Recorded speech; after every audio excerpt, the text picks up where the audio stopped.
Have you ever had the nagging feeling that you are carrying a debt you never actually signed for?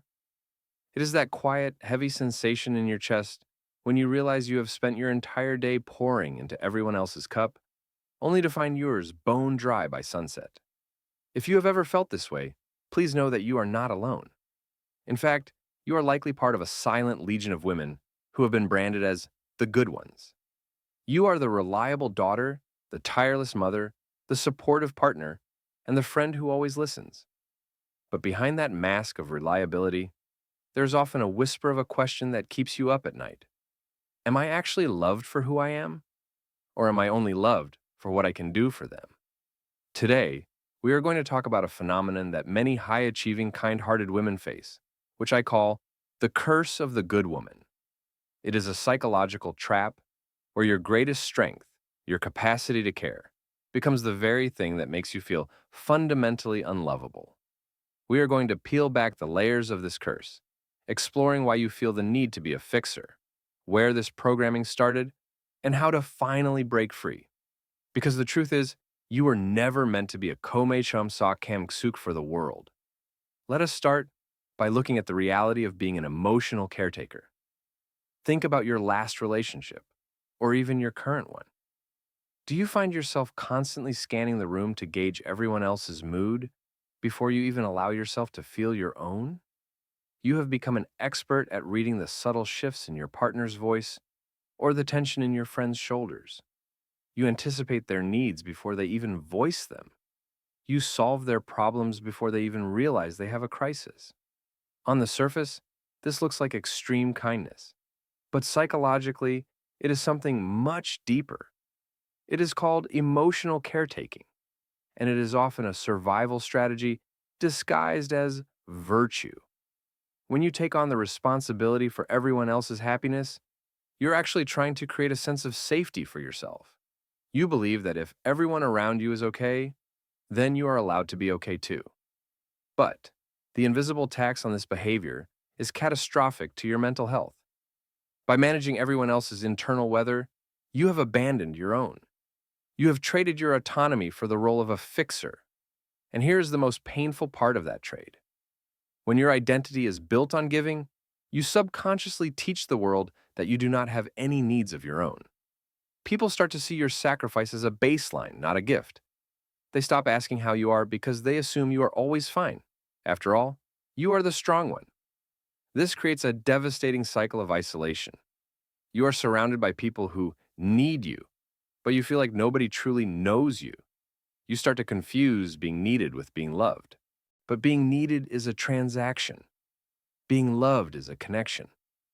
And if you stopped fixing, stopped giving, and stopped managing today, would they still be there tomorrow? That fear is the heart of the curse. It tells you that your value is something you must earn every single day through performance. But where did this belief that love must be earned actually come from? For many of us, the roots go back to a time when we were too small to defend our own boundaries. It often starts in a childhood home where the roles were flipped. This is what psychologists call parentification. Perhaps you had a parent who was emotionally fragile, struggling with illness, or simply overwhelmed by life. As a young girl, you noticed that when you were quiet, helpful, and low maintenance, the house was more peaceful. You learned that your parents' love and approval were directly tied to how much stress you could take off their shoulders. You became the good girl because being anything else felt dangerous to the family's stability. You learned to mute your own tantrums, your own sadness, and your own needs to make room for theirs. By the age of 7 or 8, you had already become a miniature adult. You were praised for being so mature for your age, but in reality, you were just a child who had been forced to grow up too fast. This programming does not just disappear when you turn 18. It follows you into your career, your friendships, and especially your romantic life. You find yourself attracted to people who need saving or fixing. You unconsciously recreate the dynamics of your childhood because, for you, caretaking is the only language of love you know. You feel a sense of purpose when you are helping someone else, but you feel a sense of worthlessness when you are just being. You are stuck in a loop of trying to heal your childhood wounds by saving people who are not capable of loving you back in the way you deserve. But there is another layer to this curse, one that is reinforced by the world we live in today. We live in a culture that rewards women for having it all and doing it all. Social media tells you that you should be a CEO, a fitness model, a gourmet chef, and a perfect mother, all while looking effortless. This is the wall of perfection. You have been taught to see yourself through the eyes of others, valuing your appearance and your utility above your substance. Psychologists call this objectification theory. When you objectify yourself, you start to believe that you are a product meant to be consumed by others. If the product is flawed, if you are tired, if you have boundaries, if you say no, then you fear the product will be rejected. You spend hours editing your life to look perfect because you are terrified that if people saw the real you, the messy, exhausted, uncertain you, they would leave. You have built a prison out of your own high standards. You think that by being perfect, you're making yourself more lovable. But the opposite is actually true. Perfection is a barrier to intimacy. Intimacy requires vulnerability, and vulnerability requires the courage to be imperfect. People cannot connect with a statue. They can only connect with a human being who has cracks. By hiding your struggles, you are denying the people who actually care about you the chance to love you for real. You are keeping yourself safe, but you are also keeping yourself lonely. So, how do we start to break this curse?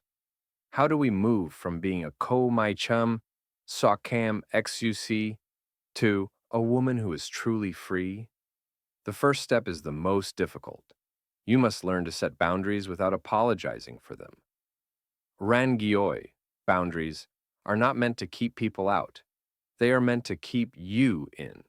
They are the invisible lines that define where you end and where another person begins. When you say no to an extra task at work or a draining favor for a friend, you are not being selfish. You are being honest. You are saying, I value my energy enough to protect it so that I can show up fully for the things that truly matter. At first, setting boundaries will feel like a betrayal. Your nervous system will scream at you because it thinks you are risking your attachment to others. But you must remember that anyone who is offended by your boundaries is likely someone who benefited from you having none. The people who truly love you will respect your limits because they want you to be healthy, not just useful. The second step is learning the art of receiving. For a woman under the good woman curse, receiving is much harder than giving. Giving feels like power. Receiving feels like vulnerability. Practice accepting a compliment with a simple thank you instead of deflective humor or a counter compliment. When someone offers to help you, say yes, even if you could do it yourself. By allowing others to give to you, you are giving them the gift of feeling needed. You are breaking the hierarchy where you are always the strong one and they are always the weak one. You are creating a partnership of equals. The third step is redefining your worth through self-compassion. You need to start talking to yourself the way you talk to the people you love. If your best friend was exhausted and feeling unlovable, would you tell her she needs to work harder and be more perfect? Of course not. You would tell her to rest, you would hold her hand, and you would tell her she is enough exactly as she is. You deserve that same grace. Healing is not a linear process, and you will have days where you slip back into your old habits of overgiving. But every time you pause and ask yourself, what do I need right now? You're chipping away at the curse. You are teaching your brain that your internal weather matters just as much as everyone else's. You are realizing that you do not have to be a martyr to be a masterpiece. As we bring this conversation to a close, I want you to take a deep breath. Look at everything you have built and everyone you have supported. That capacity for love is a beautiful thing, but it was never meant to be a sacrifice of your soul. The good woman curse ends the moment you realize that you do not have to buy your place in the world through exhaustion. You are lovable not because of what you do, but because of who you are. You are a woman of depth, of history, and of incredible resilience. You have survived the pressure to be perfect, and now it is time to survive the pressure to be silent. If this message touched a part of you that has been hidden for a long time, please know that you are heard. If you have spent your life being the one who holds it all together while quietly falling apart, this is your permission to let go.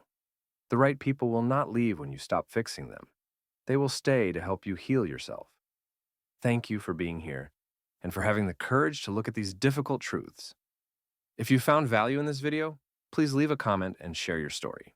We are building a community of women who are learning to value their peace more than their performance. Don't forget to like and subscribe for more content on self-growth and psychological freedom. Remember, you are not unlovable. You have just been trying too hard to earn something that was already yours. Be kind to yourself today. You have earned it 1,000 times over. And you don't have to do anything else to deserve it. Just be. That is enough. You are enough. I will see you in the next video. Take care.